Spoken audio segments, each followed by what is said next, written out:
The Honduran culture is amazing. The people are so sweet. They are such a good, warm people. They will welcome you into their homes. They will give you everything off their back. They will feed you.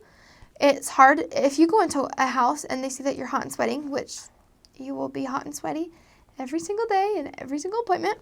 You'll walk in and they will immediately bring you a little piece of cake, a little cup of Pepsi, and some crackers and something. They'll go buy something from the pulperia. If they are the poorest of the poor, they will still feed you every single lesson. That's another reason people gain weight. But they are so sweet. If you really don't want to eat every lesson, which you should and you're going to want to and you will, but if for whatever reason, you can just tell them you're on a diet and they'll laugh and then they'll be okay with it. And just tell them, oh, I've gained weight and I need to lose. And they'll just laugh and say, es la baleada. They'll just tell you, oh, you've eaten too many baleadas, which is probably true. So their culture is amazing. They are so sweet and so kind and so religious. Everyone you talk to will be, las cosas de Dios son bonitas. The things of God are so beautiful and everything is right and everything is perfect and God loves us and Jesus is the best. And, they have this conception of if you're talking about Jesus or God, it is good. And so that's the reason it's so easy to get into their houses. And this sounds so crazy, but we would just walk straight into their houses sometimes without knocking. You can do that there, depending on the situation and following the Spirit. You can, they keep their doors open because it's so hot. Their doors open, people are sitting there and talking. There were times where we just walked in and said, hey, everyone, how are you? Hey, we're missionaries, and we have an awesome message. And, oh, what is that you're eating? And, oh, I like this song or something to just kind of break the ice, and they're so cool with it. It's just weird. So they're so good, and it's easy to get into their houses, I feel like. There are some, of course, that won't let you. But if you ever have a companion or you ever hear rumors, oh, this is a hard area or it's a bad area, that is wrong, that is false, that is not true. It all depends on your attitude. Every area is a good area. I sort of look back at my mission and I think to myself that Heavenly Father needed me to kind of fix, I don't know if you want to call them broken areas, but every time I had a transfer, I started in a new area where the ward or the branch was really discouraged and everyone just didn't want to go and there's no one here. We've talked to everybody. We've knocked on every door.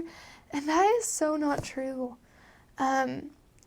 Every area can be so good. Every single area I got to was that way. And every single area I left with baptisms. And every single area I left loving the people with so much work that we could not fit it into our schedule. That we were running from house to house to house, trying to fit in all the appointments. Because there was so much work to do. And I hate when people say that the work has been done because it has not. 2 of my baptisms in my last area, I came and my companion was a little bit discouraged, saying that they had knocked every door and that it was a richer area and it was hard. 2 of my baptisms were literally a block away from the church, 30 seconds walking, lived so close. And one of them was a little family of 5 that just got baptized a month ago. And people are ready. And if they've knocked on that door before, so what?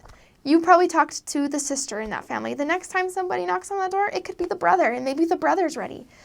It's always important to ask, is there somebody else in your house that would be willing to listen or interested? Do you know somebody who's sick? And could we go pray for that person? Who do you know that wants... We have this super awesome book that will bless your life. Do you know anyone who would want that? Do you want that book? There are just so many things you can do to get into their houses. So, sorry, that was a little sidetrack from the culture, but they are a very open, welcoming, loving people. They are very poor.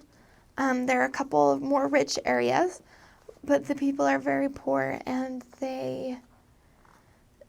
there's a lot of poverty, and that's why there is more danger there. But they are good people. The poorest of poor will feed you, and it's so fun. Something about their language with the Spanish is that they kind of make the J, H sound for S's.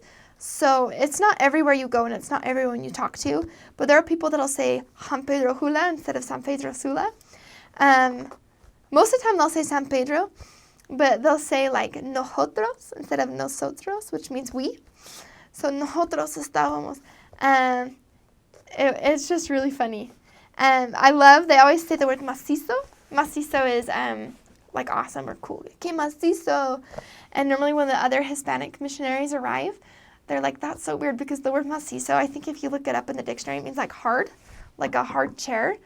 So it's kind of weird that they say, that's so hard, but it's like awesome. So, and they're catrachos. That's what you say for a Honduran, or Hondureño.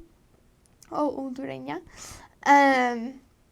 They're just so fun. And my favorite is they'll go, si hombre. They say it all the time. Si hombre, no sé qué. And the another word they use that's so funny is wirro. Like it means like crazy numbskull kid. Like, oh, he's such a crazy wild kid. So, que wirro is and it's so funny. They're just funny people. They're awesome. They're so willing to talk to you. You'll have people reaching out to you. I had baptisms where they came up to us on the street and they said, hey, my 2016 goal was to get baptized in the true church. And you're just like, okay, awesome. We can help with that. They're very warming, welcoming, loving people. Everybody is family. Everybody is invited. They love to party. Oh, they love to party. They're late to everything. So you'll learn very quickly that if you want to have a baptism at 6 o'clock, you tell everybody that baptism is at 5:30, if not 5. And you'll get used to it. Something that was hard for me when I first got there is I was a very punctual person. So when it was 10 minutes before lesson and we were in the house studying language, I told my companion, we need to leave. And she's like, no, we don't. And I'd say, yeah, we do. We have a lesson in 10 minutes. And she'd say, if you show up on time, you're early. You need to show up 10 minutes later. So that was something that was kind of crazy. But everyone's that way. So you'll get used to it. And then you'll have to adjust when you get back home to actually being punctual again. So it's awesome. I love the culture and I love the people. So the biggest thing that I love about the Honduran people is that, they want to love you. It doesn't matter who you are. They want to love you. They want to welcome you into their homes. I mean, there were people that would let us come in to talk to them, and it became pretty apparent pretty quickly that they actually, like maybe they were really faithful members of their own church or things like that. I mean, they weren't totally like, oh, I want to hear your message, but I just want to hear from you. And I thought that was really, really amazing, that they were, they have such an inherent trust in people. And immediately from the first time you talk to them, they think they already count you as a friend immediately. And I wish, we did that a little bit more. I mean, so much, we get so involved in our phones or in technology or, in our own little cliques and our own friends and circles that, we don't really want to associate or say anything to people outside of our comfort zone. But in Honduras, they're always willing to do that.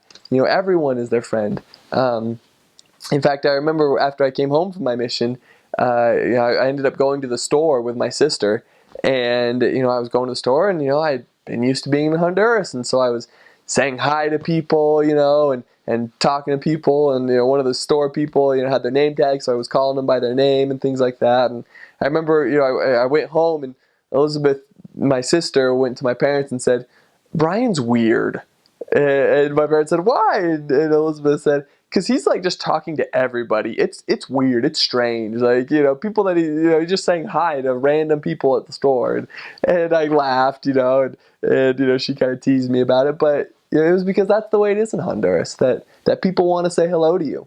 And they want to hear what you have to say, not so much because they know that the message will change their lives, and the message can and does, but just because they want to hear from you. And like I said, they're willing to take the shirt right off their backs and give it to you if need be, because they care about you the moment they meet you. And that's, one of the things that I most admire about the Honduras people. One of the learning curves I struggled with on my first transfer, with the culture that I wasn't even aware of. I remember thinking, man, I'm struggling with the language. I don't connect with people very much because of that, but I hope I can just smile and people will know that I love them. That was kind of what I was hoping on. It's just like, if I can just send out the warm, fuzzy vibes, they'll get it. And maybe right now that's all I can give. Because I felt like I couldn't contribute very much teaching in Spanish and reaching out. But one really rough Sunday, I remember going to church and walking home with my companion. We were walking to a lunch appointment, and she just said, "Sister, why do you hate the mission, or why do you hate the members? Everyone thinks you hate being a missionary and that you hate them." And I was so hurt. I was so shocked, and I thought, I don't know why they think that. Why do they think that? Like, tell me right now, why do they think that? And she said, you ignore people, you don't talk to everyone, and you're not reaching out to them, and they're getting the sense that you don't really want to be here. And it was kind of hard, because maybe part of me didn't really want to be there, but I was just trying so hard to pretend I did. And, but I didn't hate those people at all. That is certainly not true, but I realized I was probably giving off vibes that were misinterpreted because of the culture, and that's something I would love to, whoever's going there, know this, especially, well, as a woman, as a missionary, when you get there, if you meet an older woman or any woman your age or younger, you hug them and you kiss them on the cheek. That's culturally what's accepted, and it's what's anticipated. You hug that woman and you kiss her on the cheek. And so at first I remember being like, whoa, this is a little different. Not that I'm not, I wasn't totally uncomfortable with it, but in the US, we have our bubbles and we respect everybody else's bubbles. And so I was okay with doing that, but I didn't realize when you walk into a room full of women, you go through and you acknowledge everyone's presence and you hug them and kiss them all. And what I realized I walked in, there were like 5 or 6 women clustered together, and I said, "Hola, ¿cómo están? Like, how are you guys?" I thought that was good, but no, and maybe I'd said hi to one specifically. I think there was another woman who was talking to another woman, so I thought, oh, she's busy talking, I'm not going to interrupt her. So I never said hi to her. I never got around to it, because then we ended up moving on, and she thought I didn't like her because I did not greet her and I didn't say, "Hey, how are you?" And I felt so bad. But I realized that's something really important, that, we're so used to ignoring people in this culture. You walk down the streets and you're not expected to say hi to them. But in Central America, and I really admire them for this, they are a warm, outgoing group of people that they greet everyone and they let you know, we acknowledge you, and, that's your way of saying you care. And I also remember wondering, oh, maybe it was just that companion that was telling me that. And I remember being transferred to my next area, and we were walking down the roads, and she would say, "Hola, hola," to all the random strangers passing by. And I thought, oh, she's being a missionary. And she, I'm like, I'm not the loud type. I don't really like saying hi to everyone. That's kind of exhausting. And she called me out on it. She's like, "Sister, we're missionaries. We need to say hi to everyone, but not just because we're missionaries, but because it's a polite thing to do." And the thing I noticed was when she was saying hi to those people, all of them said hi back like it was no big deal. And that's the thing. There, you acknowledge everyone. Everyone you pass by, you say hi and you talk to them. And so that's a really helpful thing to learn starting out, especially if you can't speak the language, because that's your way of sharing people that you care. So before the mission, I was like a very serious, punctual, get it done kind of guy. And Honduras is very laid back. So I would say that was a good challenge for me. Teach me to be more chill, just to take things as it comes, and whatever happens, happens. And Honduras, like I said, it's very chill. In the south, everyone has hammocks. They just take their naps on their hammocks. Life is good. People are usually always home. That's the nice thing. So you can usually always get there to teach them in the south, because they're always there. Meetings never start on time, so get used to that. Don't be surprised. By the end of your mission, you will just be on their schedule and know how the system works. So every Christmas, they cook this thing called torrejas, and it's kind of like French toast, but it's boiled in sugar cane, and so it's pretty good. Then a couple days later on New Year's, they blow off a ton of fireworks, and there they have all kinds of fireworks. They have fireworks that are pretty much like bombs that are this big. And so things get really loud on New Year's. It's kind of hard to sleep. They do this thing called El Viejo. So at the end of every year, they blow up kind of like a statue of someone. And that's to represent that the year's over and it's time to start a new page. So what they do is they usually get a bunch of sacks, they fill it with hay or anything else they find, and then they fill it with fireworks. And right at New Year's, they blow it up, and that's how they celebrate New Year's.